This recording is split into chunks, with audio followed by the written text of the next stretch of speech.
um, a couple of days ago, actually a week ago, a subscriber reached out to me.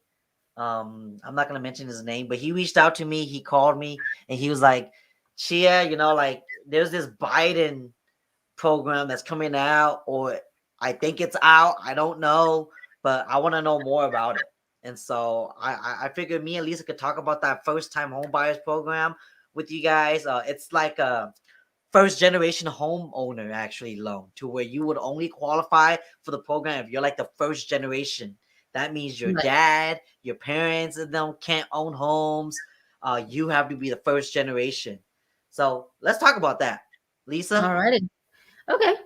So just so that you guys know, it has not been taken in effect yet. I know it's a big, big talk and it's a big process right now, but to pass that bill, to pass any bill, it does take quite some time.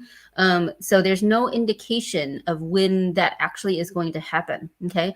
But so far, the guidelines that we're seeing is exactly what Chia is saying, has to be first time buyer. It's roughly about $25,000. Okay. $20,000. Not just first time buyer, right? First generation buyer. Correct, correct. This is a whole different field of what we're used to being considered a first-time home buyer.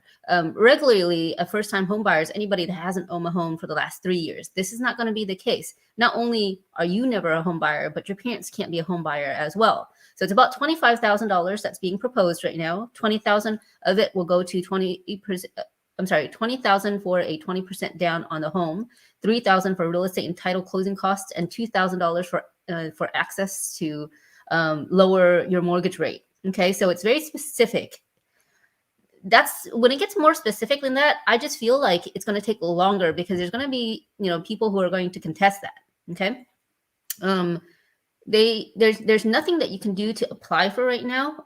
There's no wait list. You can't get a It's a head start. unicorn. Yeah, nothing like that. Okay. And that's the thing too. You also have to understand with these types of programs, there are caveats. And right now, one of the caveats is you have to live in there for 5 years. Otherwise, you're going to have to pay that back. 5 years? Mm-hmm.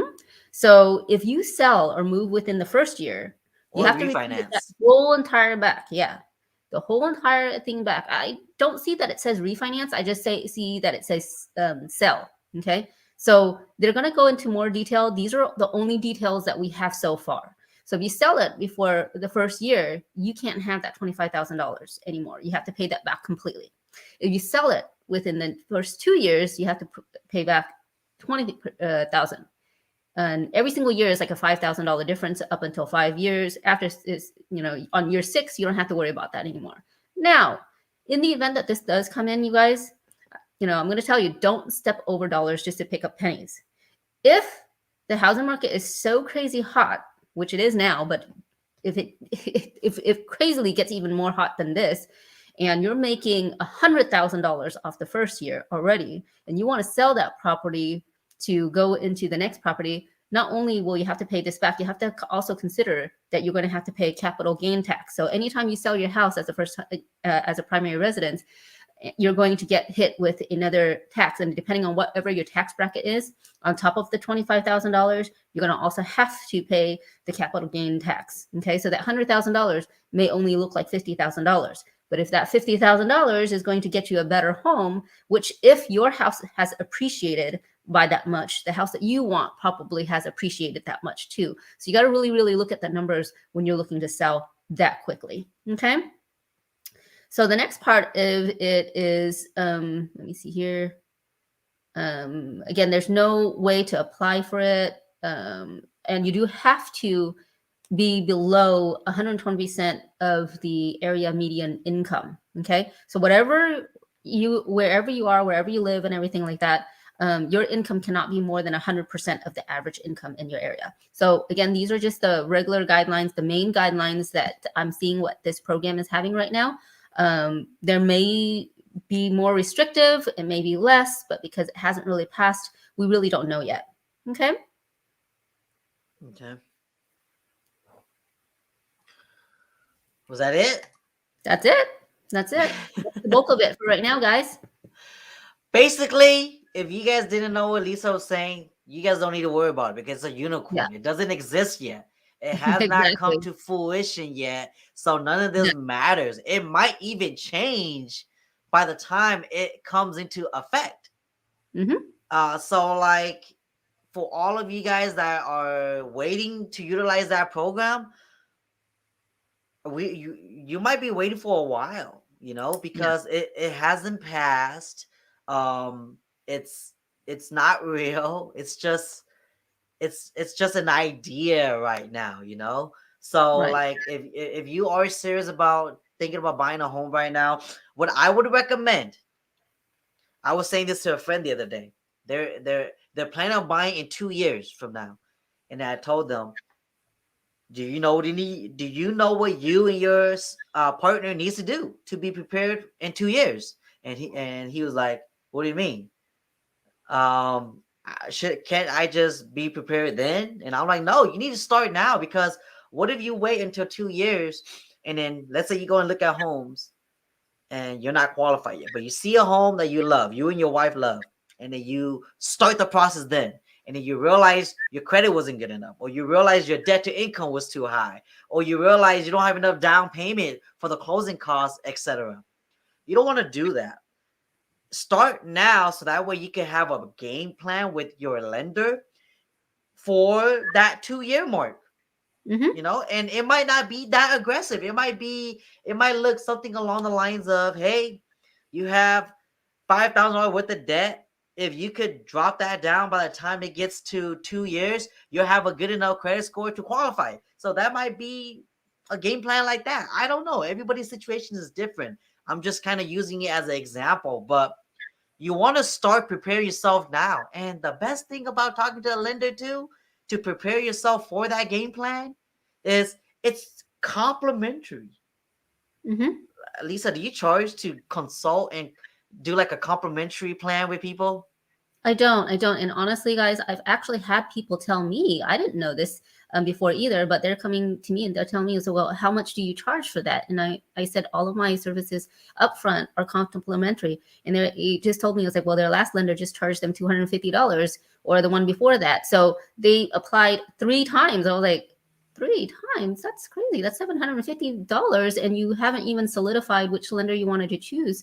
And they ended up going with me, and I'm really appreciative of that. But I understand, like, in this business right now, we're super crazy busy, so it makes sense. It makes business sense, because you want to help people who are really, really serious, because there's such a long line of people who actually are looking to purchase a home.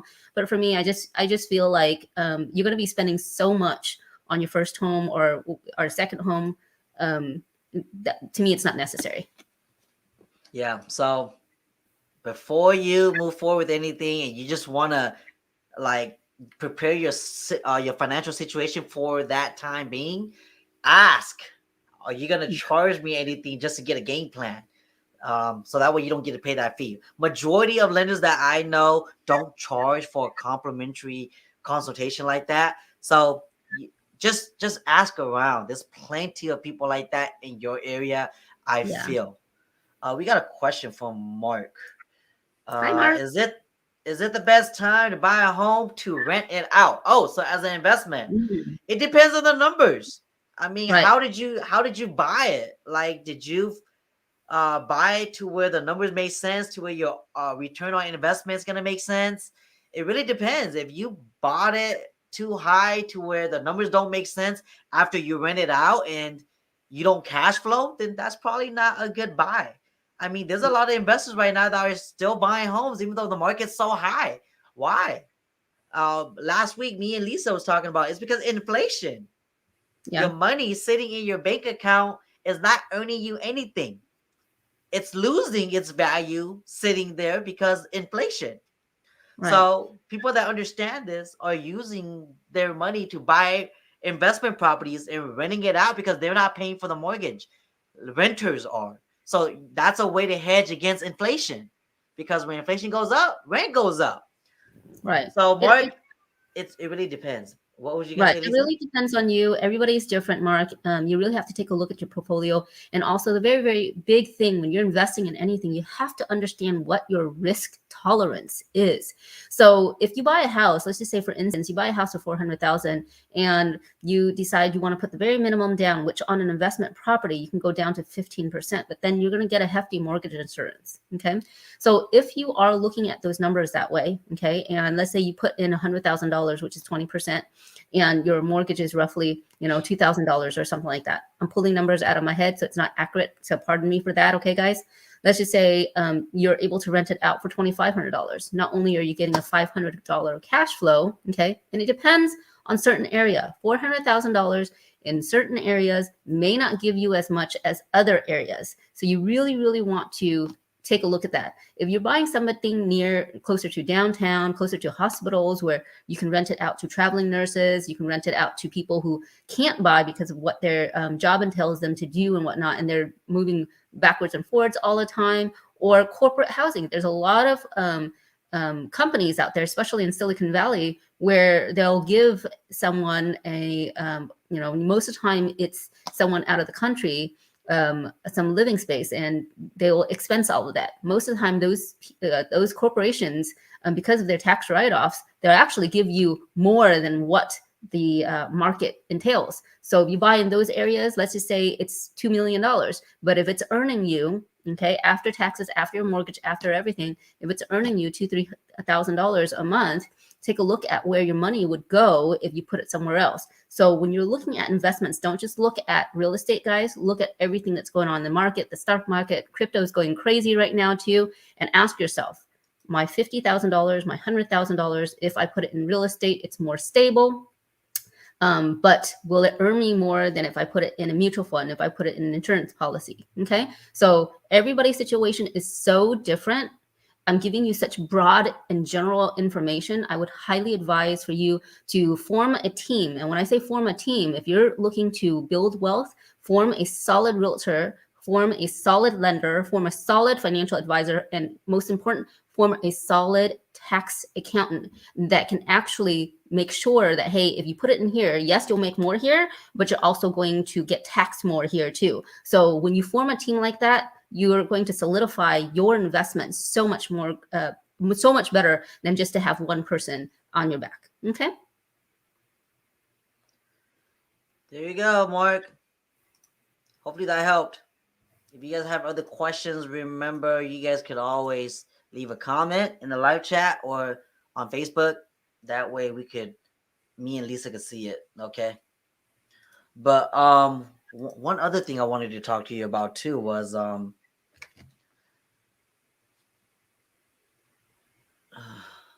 having a brain fart. Sorry, I haven't eaten for a while. He's on the realtor diet, guys. Part of him. And the mortgage diet is this. Okay. You stretch yourself out thin, and sometimes we don't eat until 7, 8, 9, 10 o'clock. Oh, I know. I skipped a meal. I've done that plenty of times. Okay, so I wanted to kind of go more in detail about the market softening because I've been getting so many people asking me this, and I figured I'd just talk about it live. So, market softening, a lot of people don't even know what that means, believe it or not. Market softening does not mean that it's a crash. And it does not mean that the market is shifting. Shifting and softening is two different things.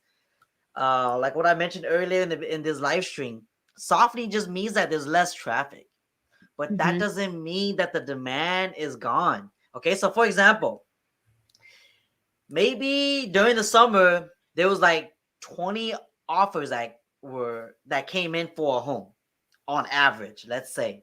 Okay, because that really was what's going on. And let's say 15 of those 20 offers were all over asking price. Now that the market softened, instead of like 20 offers, probably like 2, 3, or 4. But out of those 2, 3, 4 offers, 1 or 2 of them are still competing offers to where it's over asking. So like the biggest mistake that I see home buyers doing right now, because they hear that the market's softening, Lisa, is they're lowballing. Mm-hmm. They look at a home with their agent and the asking price is 350,000, and then they Mm-hmm. hear that market is softening, so they put in a bid for 250,000. The seller's not even gonna respond to your offer. They're just gonna Yeah. you're gonna look on Zillow or Realtor.com one day and you're gonna see, holy smoke, the home went pending. Yeah. It's because they didn't entertain your offer because you sent them such a lowball offer. So don't mistake market softening for market shifting. Correct. And that's the thing too, guys. I mean, you may not have to remove all contingencies right now because the market is a little bit softer, and maybe you're only competing against 10 people instead of 50 people during the summer. Okay. But when you put in a very low ball offer, think about it. If you were the seller, and people are people, no matter how much we don't want to tie emotions into the decisions, it's inevitable that the emotions is going to be there. And Mhm, when the seller feels offended, they're not going to even respond at all. They're mhm. not going to even entertain. They're not going to give you a chance to even counter. That's a And good we don't point. want that happen. Mm-hmm. That is a good point. Remember, if you're a buyer and you're submitting an offer to a seller, that seller still owns that home.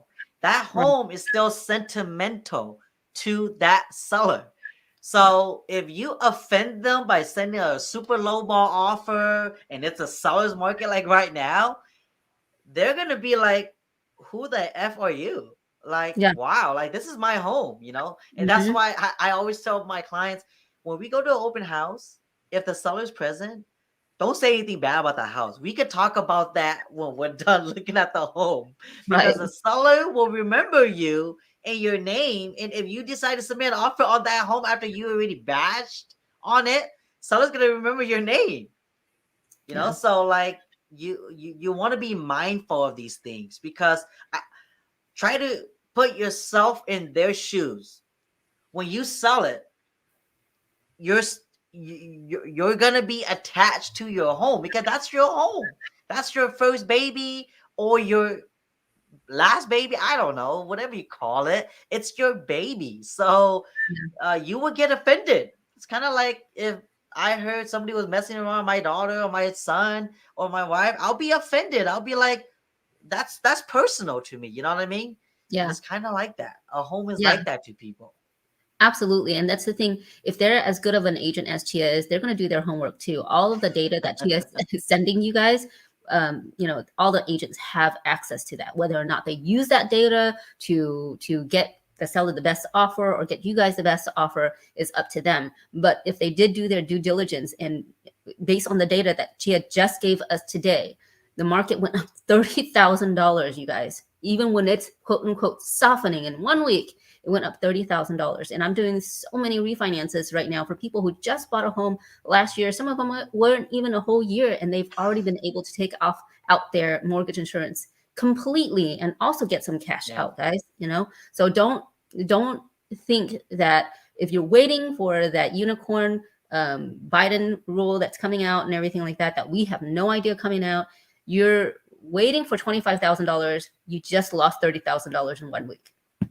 Not only that, but then these money is in a form of like a tax credit, right? Actually, it's not. It's Okay. It's not. actually Wasn't upfront. there one program that mentioned a tax credit of like Correct. $15,000 or Correct. so? So that's a totally different one too. Okay, Gia, that's a totally different one. Again, these two are not in place yet. What Right. It's Biden's it's a doing, because unicorn. Biden was Obama's right-hand man, okay, back in the days, and Obama did do that, which at that time makes total sense because there was 6 months worth of inventory, and that was the Yep. incentive for people to pick these up because the longer the house sits with nobody in it and it's just a shell, there's going to be much more issues with those houses. And if a city has that many houses, I mean, if you guys are a Batman fan, that's how Gotham happened. Too many empty I houses like sitting Batman. with squatters. Yeah, I love Batman too. So it's easy for me to make that All right, we reference. got a comment for you. Yeah. I cannot pronounce your name. I'm sorry, so I'm not even gonna try. Okay, Lisa, how many months bank statements do lenders look at to qualify you for a loan? I hear 2 months, and I hear 3 months. So typically it's only 2 months. There are overlays. Certain banks can be a little bit stricter. Most big banks are a lot more strict. because they are more concerned about their bottom line. Their overhead is quite large. So a lot of times they will be a lot more strict because they quote unquote can't afford to be more strict. Now, for your local lenders, usually will give you the better deal just because they don't have as much of an overhead and they can share that savings with the consumers, just like where I am. Okay. So only 2 months is needed. 2 months. My coworker told me a family came to see her home and she was talking a lot of bad things about the house, and she heard it on the ring. Oh my gosh. That happens, and she was offended, I'm sure. Funny thing was she accepted that same family's offer. LOL. Wow. Maybe her offer was the best offer on the table. Or Yeah. maybe her offer was the only offer. At the end of the day, money talks. Okay, if you put in a really, really good offer, if they're thinking about it, I think if I'm listening to that ring and it was me and somebody said, "Oh my gosh, I don't really like that. I don't like this," but then all of a sudden they bid $30,000.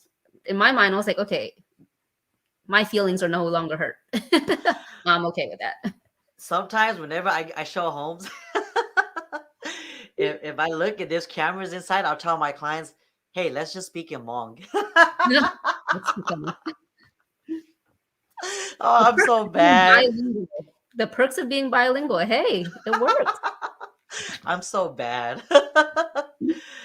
But yep. Thanks for the comment. But what else? What else did we want to talk about? Oh yeah. Appraisals. A couple weeks ago, we were having a lot of delays with appraisals. Like these appraisers will not go out, and we had to increase the appraisal price just to get somebody's attention to go out. Has this calmed down? I don't see it calming down, guys. I'm seeing to incentivize the appraisers to come out and everything, because these appraisers are, the average age of an appraiser is roughly about 50 years old. They're tired, guys. They're human too. The market hasn't been this crazy for them in, I don't know, forever. Okay. And for first-time buyers, especially in our Sacramento area, where about 50% of homeowners are first-time buyers and utilizing down payment or FHA loans that require stricter appraisal rules. Okay. So to incentivize them to work the additional 15, 16, 18-hour days, basically they're asking, hey, can you pay me overtime? I'm tired. And it is a talk in the mortgage industry, in the forum. You know, there's a lot of complaints as well. There's a rush appraisal sometimes can be 3 to 4 weeks. And I was like, what? Usually appraisals are done within a week. But they won't charge the consumer though, right? If it takes that long. It does. Even for a rush?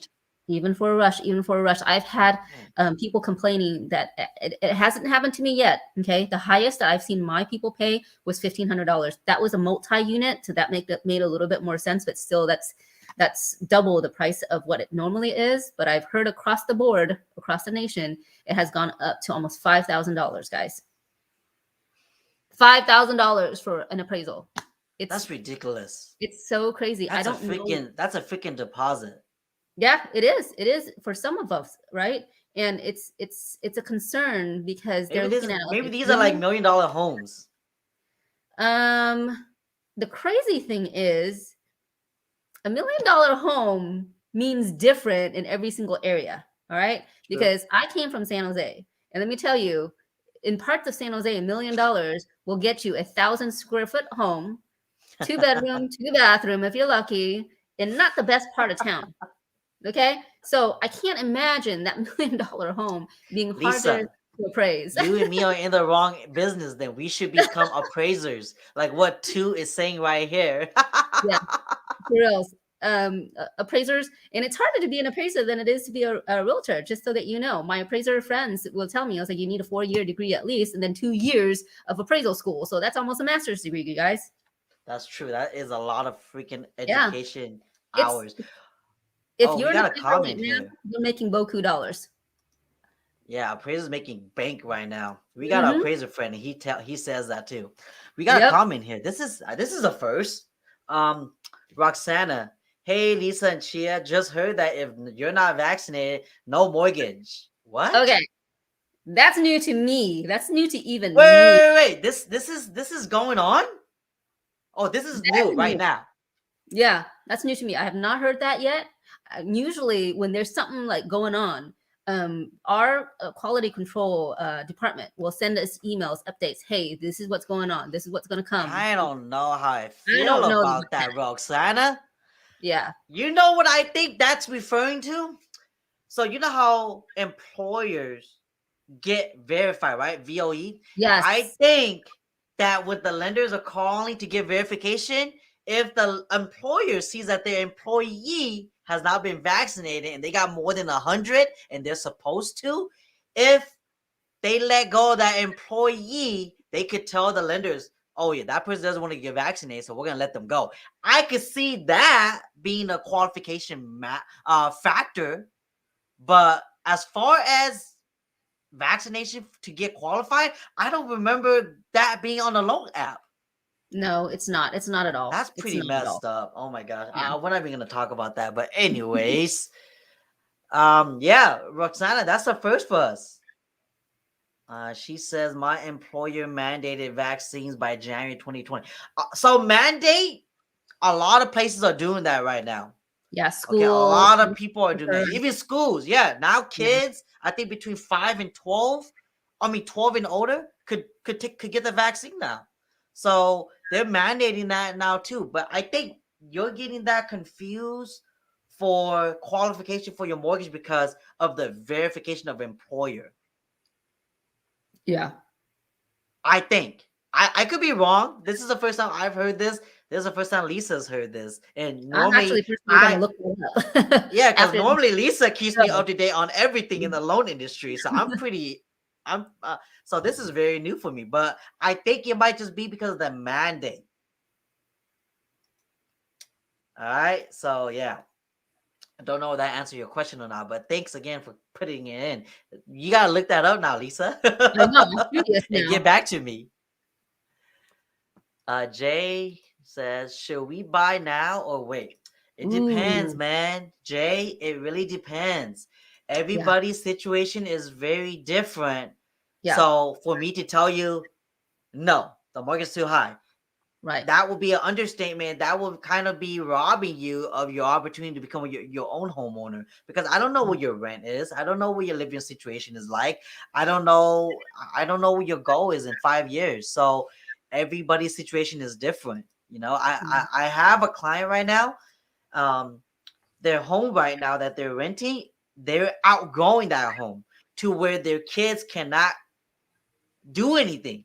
And for them, I would say, yes, you should buy, because Yeah. renting the same home that will be enough for you and your kids is as high as owning that same home Yeah. or more. So for that individual, I would say, yeah, you should buy. Yeah. But it's different case by case with everybody, you know? So I can't really sit here and say, nope, don't buy, or yes, buy. Right. Okay. I mean, Chi and I, you have to understand, we are probably going to be slightly biased because we are in the industry, but we're in this industry because we know the benefits of purchasing real estate as well. Okay. Everybody's situation is different. I'll give you an example. I just actually pre-qualified somebody this morning, and they were looking to buy a home in the Bay Area for 1.1 million. They were a little bit nervous because they've been renting all this time for $2,600 a month. And if they were to put 20% down on a $1.1 million home with property tax and everything like that, it's roughly about $5,000 every single month. Now, that's a little bit of a shock when you have to pay double. Totally understand. But when I broke it down and did the budget analysis for them with their income and everything like that, even with a $5,000 mortgage, okay, and all of their expenses, they didn't have any other debt or anything like that. And they live very, they're very easygoing. They live very simply. They don't go out a whole lot and everything. They still have a potential of saving almost $3,700 every single month, even with this hefty mortgage. So they absolutely could do it, and they were really excited to know that. Okay, and you have to take a look at, would you want to pay $2,600 to someone else and build their wealth, which is totally fine because some of us are landlords and that's cool too, right?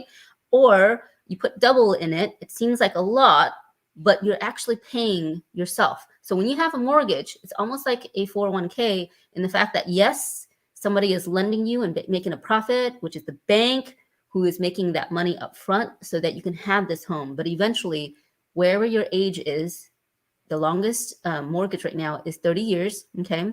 Let's say you're 30 years old and 60, when you're 60, you no longer have that hefty mortgage. Think of what you can do and where you can stand about when you're there. It's not just about getting you the house, it's about getting you that lifestyle that hopefully will be easier, simpler, nicer, more beautiful for you so that you can enjoy what's really important, which is your family, your friends, and your time with the people that you love. Okay. There you go. 2 says, what are your thoughts on about Evergreen in China? Will it affect the U.S. market, good or bad? I read a little bit about this.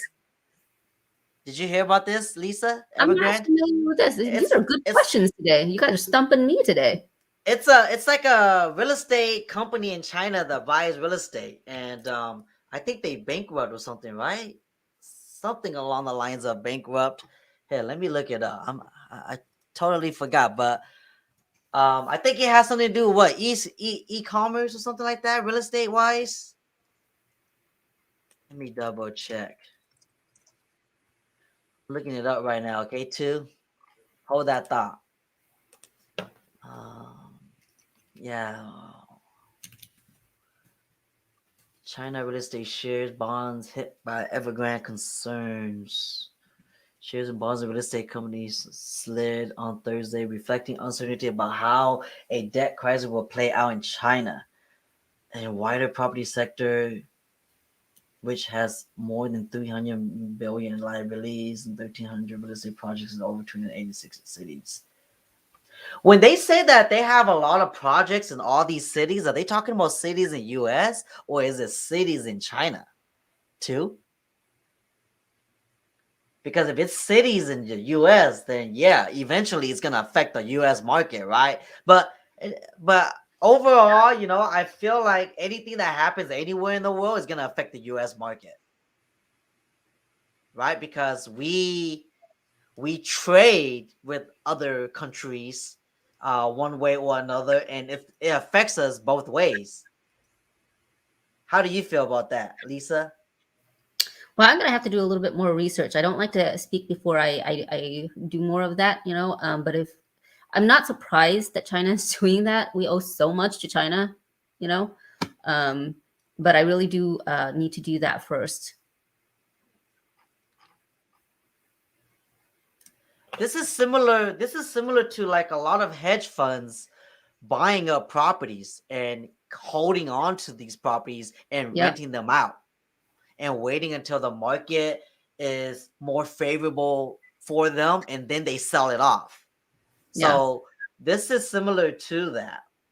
Number Right. 2 says they are one of the largest real estate developers in China that defaulted on their debt. Most of their projects are in China. If that's the case, if it's just majority in China, I eventually it will affect us, but I think what can happen, man, I feel like we're gonna get into politics here, and I hate doing No, that. I But know. I feel like what can happen too is personally, if they get into a lot of debt, then who's gonna be bailing them out? See, that's a thing And because we owe them so much money too. I was like, are they going to do a swap right, or what? But yeah, but but at the then end of the day, like somebody has to pay for that. Somebody has yeah, to pay. but then like for the Somebody- U.S., right? I'm thinking Yeah. about the U.S. too. When the Mm-hmm. U.S. gets into debt and we owe people money, what do? We print Mm-hmm. more money, Mm-hmm. right? Mm-hmm. So we get into more debt. So, like, I feel like that is something similar to what China can potentially be going through too, right? If Yeah. they're in debt and they own a lot of assets over there, Right. And they're gonna if get that bailed out. right, if that were to happen, you guys, I mean, I'm thinking in my head only, okay? And please take it with a grain of salt because this is new to me. I'm just thinking, um, if that's the case, two of the biggest nations are in this astronomical amount of debt.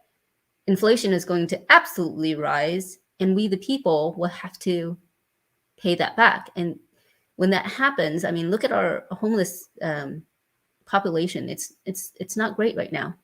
Mm-hmm. People are having a harder time.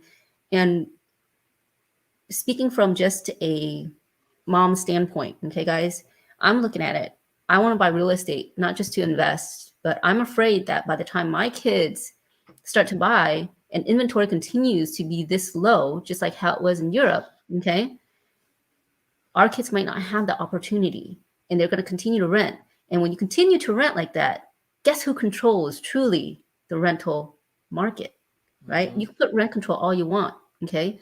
But if it's going to continue to rise, even at a 5%, 10%, it's still higher than your income against inflation. Yeah.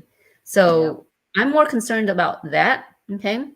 That if it does affect us, it's not just going to affect the real estate market, okay? It's going to affect us as an entire economy where everything, if the dollar is not going to be worth as much, the entire economy is going to have a really, really heavy hit. I agree. I agree. But yeah, hopefully that answered your question, Sorry too. I don't know too much about this. I don't really look into all this because I know stock is not really my thing, and I think this has more to do with that field. But Lisa's gonna have to bounce. I'll be on for a little while. So if you guys have questions for me, I'll still be here. But Lisa will be out. We got in a little bit later, and Lisa already made her point. But you could go, Lisa. If you gotta go, I know. Thanks so much for coming in. You're very welcome, guys. Thank you so very much for your awesome, awesome questions. And I hope that we can give you more insight in the near future. Have a good one, guys. All right. Peace out, Lisa. See you next Bye. time. All right, just me now, guys. What do you guys want to ask me? Anything at all. Oh, I got somebody that asked me the other day, should I become a real estate agent? Maybe I'll share that with you guys. Um, it really depends. Like if you're planning on getting into the field because you want to be a real estate agent because you see that houses are booming, it's selling really, really high, and you think that you can make a killing. Real estate is not that easy, guys. But it's also not that hard if you know the system, if you have a routine down, okay? Um, you just gotta make sure that you're willing to be coachable and you're willing to change and adapt because just because the market is doing so well, a lot of what I see is a lot of agents are coming into the field and then they're dropping out really, really quick because they think they could do it too because it seems like everybody's selling homes. Doesn't really work that way because when you come into this industry, I always tell people this isn't really a real estate business. It's a people business. Because in order for you to even create a transaction or get paid, you got to be helping people, right? And the people have to trust you, they have to believe in you, and they have to like listen to your advice. You have to like advise them on making one of the biggest investments ever of their lives. And if you don't have people skills or you're not willing to learn, yeah, I should say willing to learn, you don't have to have people skills. But as long as you're willing to learn people skills and as long as you're willing to learn like um, how to be able to interact and know the process, know your contracts, and protect your clients and convey that to your clients to where they see that you're protecting their best interest, then it shouldn't be that complicated. But what I see a lot of agents make when they're entering into this industry is they shoot themselves in the foot before they even enter. They come in with the wrong expectations. They tell themselves that, oh man, I'm gonna get in this industry and I'm gonna make a lot of money. I'm gonna sell like 20, 30 plus homes my first year. And guys, to be honest with you guys, 80% of agents in the first 2 years quit. 80% of new agents in the first 2 years quit because it's tough. It's tough because a lot of times people don't set up the wrong expectations. They don't tell themselves that, man, it might take me 3 to 6 months before I make my first check. They don't they don't check themselves. They give themselves false expectations, and then when that doesn't meet reality for them, they feel jaded, and then they leave the industry. Two, can you do a video tutorial of your stream, light, and camera setup? Yeah, I could do that too. Man, Chai's been asking me about that too. So I could do that, but I don't think a lot of you guys are gonna like the price tag on these equipment I have. But yeah, I'll do that. Maybe I could do it on my phone, go live on my phone one of these days, and just kind of walk around my studio and tell you guys what's what. But what do you want to know? Because everything I learned, it's on YouTube, man. Like, be more specific. Video tutorial on my stream.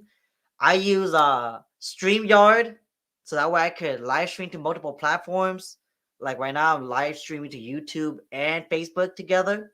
So live stream, StreamYard.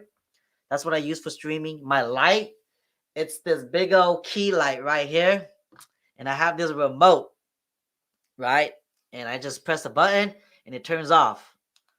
So this is my key light right here. So that way you guys can see me. And my camera, it's a A6400 with a 16 millimeter Sigma lens, 1.4 aperture. Makes this background all blurry, so that way you guys don't see it. So if I put this in focus, everything gets blurry. I like that. And then what else? These lights right here. A lot of people ask me about my lights. I made those two lights. Believe it or not, I made those. I went to Home Depot, got some light cooking paper, and just wrapped it inside those tubings. And I put LED strips, wrapped it around, and make that turn that color. And then these lights up here, but the key light that's shining onto me right now, a lot of people think that this orange highlight is from that light bulb right here, but it's not. There's an actual light bulb up here that's shooting right on me right now, that's creating this effect that looks like that thing is shining at me, but it's not. And then I have more LED lights up here that's shining to the background, so that way it gives me that more blue, because I like that blue color. And that's it. But everybody's setup is going to be different. Gear setup, please tag me when you do it. That's what he mean. You got a very nice setup. Thank you, Pedro. How you doing, man?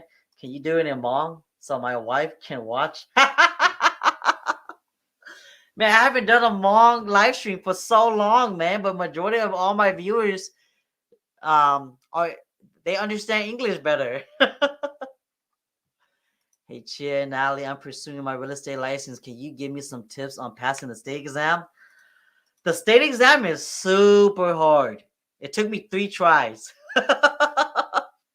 That's pretty embarrassing, but it took me 3 tries. It's hella hard, but it was worth it. I would say listen to Prep Exam. It's this guy from YouTube. He comes up with certain acronyms to make you remember the key terms on your test. He helped me out a lot. And study your test that you failed, like all the questions and stuff. Study that and remember that. And really, that's it. You just gotta really study. Watch Prep Exam on YouTube. I'll put him on the Prep Exam on YouTube. Okay, hopefully that helps. But yeah, go on there. That's what me and my wife did. Yes, my wife is licensed too, and I finally passed on my 3rd try. So if this is your first time or second time, it's okay. Just keep going for it. I know a guy that took 9 times. So if you're looking for hope, there you go. That person took them 9 times to pass. Okay, and hair light. Yep, that's my hair light. Pedro, you're right. Separation you from the background. Yep, correct. Hey Danny, hit an air chair right now. Nope, I can't do no more air chairs, man. Those days are long gone. If I do it right now, I won't be able to help my clients buy and sell their homes. Not a lot of people call me Danny, man. Anymore, at least. You're welcome. I cannot pronounce your name. I'm sorry. But yeah. So yeah, if you want to become a real estate agent right now, just because it's booming, but you don't know if that's really something you really want to do, I mean, you could try it out. My tip for any new agent that is coming into the field would be interview brokers. When you're interviewing brokers, don't just look at like their track record. Of course, that's important too, but look at what they're willing to offer you. And you got to also ask yourself, what do you need from them? There needs to be a exchange of value, right? What do you need from them when you're starting out? Do you need leads? Do you need business? Because obviously when you first start out, nobody wants to use you, or because they don't know you, so they don't trust you, right? It's a big investment. So are they gonna give you business? Like, are they gonna teach you scripts so that way you know how to talk to people? Things like that. Are you talking about Joe? I like him. Joe. Was it Joe? It's been a while. It might be Joe. I don't know, but he always wears a hat, and he sometimes has his Asian girl on there too. Prep exam. He's the only person on there that is called Prep Exam on YouTube. So look him up. But yeah, he helped me out a lot. If it's the guy, if Joe is the guy that wears that hat that teaches a lot of real estate prep exam stuff to pass your test, then yes, it's probably Joe. But don't quote me, okay? I'm not sure.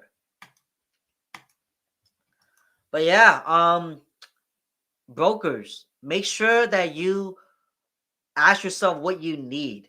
And it's okay if you set the expectation with them that you're only going to be with them a year or two, but at least you set that expectation with them, because there's agents that will go from broker to broker every other year, and it's okay, because maybe they went somewhere and they've learned what they can from that broker and they decide to go to another broker to learn new skills. I don't know, but you have to ask yourself that question. And the environment, is that important for you? Do you need like a team of people to help you, mentor you? That's really important too. Okay. Oh, that is him. Okay, cool. Yep, then listen to Joe. He's good. It's because of him and his channel that I passed my state exam the third try. Okay. But what else? What else?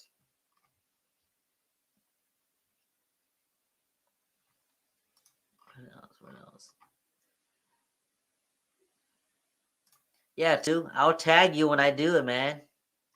But I don't know if I'm gonna do it in Hmong though. Okay.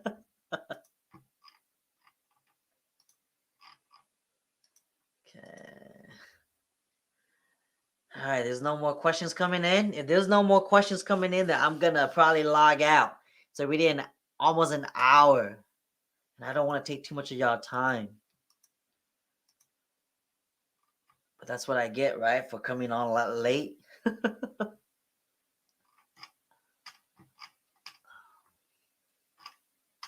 Share this live. Oh, and one favor from you guys, if you guys have not yet liked this video, please do that. It helps. YouTube had this algorithm thingy going on right now, and if you click the like button, it helps this video get sent out, recommended out by YouTube more to more people that needs this. So if you can, hit that like button. It helps a lot. Okay. Thanks so much. It means a lot to me. But all right, guys, I think I'm going to end it here. It's about an hour now. I'll be back next week. If you guys have any questions for me, you guys want to know more about a certain topic for me or Lisa or anybody else, just DM me, comment, check my YouTube channel. And I'm always checking my YouTube channel and my social media. You guys can reach me there, but I'm going to close it out, y'all. Thanks so much for all the comments, questions, the engagement. I'll see you guys next time. Peace.